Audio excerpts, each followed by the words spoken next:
Ito si Basyang ay nag-intensify ito at tropical storm category kagabi po ng 8 p.m.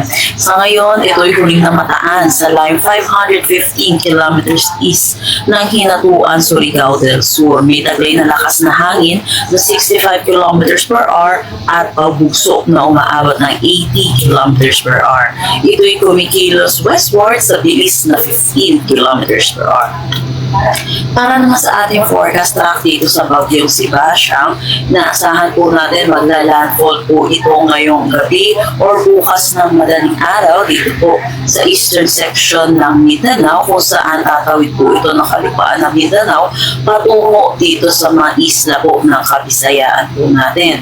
Dahil po sa kanyang interaction sa kalupaan, ito hihina bilang isang ganap na tropical depression habang patawid sa northern portion ng Palawan, at kung saan magiging isang ganap na low pressure area siya pagdating niya dito sa may West Philippine Sea. Makikita natin dito sa ating forecast track posible ang multiple landfalls na itong si Bagyong Basyang, pero sa mga kababayan po natin, huwag po natin hintayin kung saan po magla-landfall or nag-landfall po itong Bagyong si Basyang, dahil dapat po sa ngayon ay naghahanda na rin po tayo dahil inaasahan po natin magdadala po ito ng significant rainfall prior to its landfall sa malaking bahagi ng Mindanao at Kabisayaan.